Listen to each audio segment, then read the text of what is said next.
There may never be a better time to be a fledgling fashion designer than right now. Younger consumers are itching to buy pieces from the next new thing, and bigger established brands are taking notice, even helping to identify and nurture the new talent. Joining us now is Luwolt, the founder of 151Luwolt, an online retail site selling emerging design collections. Welcome, Roy. Thanks for being with us. Thanks very much for having me. I'm happy to be here. So, Roy, how long have fashion brands been doing this? I would say it's been since the last decade and perhaps a half. As you notice from the houses of Gucci and Dior and the rest of them, there's been a big transition trying to pinpoint the younger emerging talent, and all the way up to LVMH as well, and the investment in the likes of, we'll take a parallel example, Loewe with J.W. Anderson and the likes of that. I think instead of trying to make the competition, they're simply trying to be part of it. So at the same time, you've got the emerging designers really building wonderful new creations and being highly innovative and conceptual, but in a way that's still very functional and quite mindful of the business side of things. So we're in a stage whereby the emerging designer, as a designer and as a label, in fact, is highly notable and certainly an adversary that's worthy to keep an eye on. And Roy, tell us a little bit more about your site. It serves as a talent incubator. It nurtures brands with mentoring and networking connections. Does it even help some promising designers with potential financial investment? Well, it does. I mean, the way we came about this was because my partner, Marilis Malone, and I, we built just a few years ago, really just launched a couple of years ago, Malone Soulier, which is now an international cult label, which makes shoes for women at a luxury level. Now, in the process of doing so, because our names weren't that known as a consumer-facing pair of names, we went through a lot of similar and same things, really, that a lot of these designers are going through today, trying to emerge.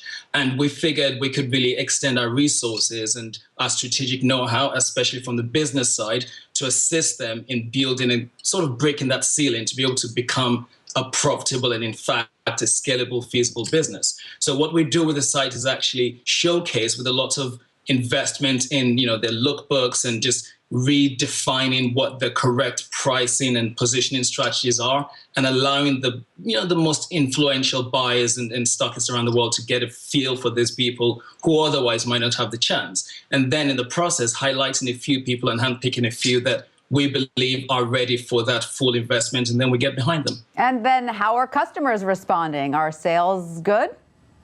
Very well indeed. Well, the platform is not an actual e-commerce prioritized site. It's allows you, of course, to buy something here and there, but it's almost like being able to buy something at the Met Museum. The focus is not selling, the focus is more exhibition. And what we're doing here is demonstrating the finest of these emerging designers. Now, at the same time, we are selling quite well, but would still like to focus the priority on being able to have people consume these designs that otherwise would just not have the stage. And Roy, when you're scouting design talent, what do you look for and where do you look?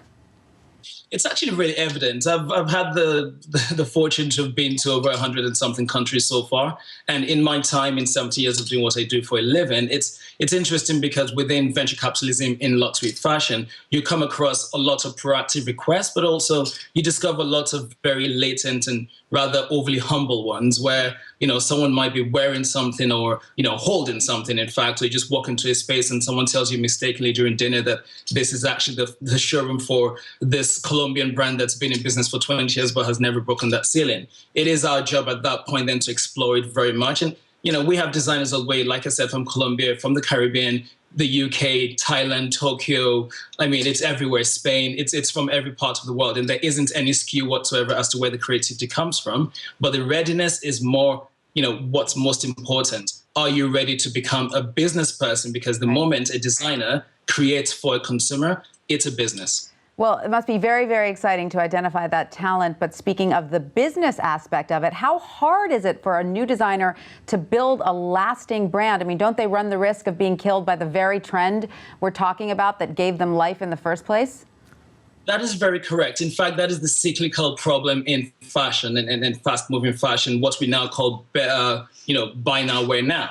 But at the same time, you've got the concern whereby, we have a lot of newly hungered consumers across the world, especially you think of Western Europe and North America and then Asia, whereby people are really hungering for a new type of offer, a new, fresher offer, a new product, not the same thing. So for the emerging designers, their biggest problem is not what to design.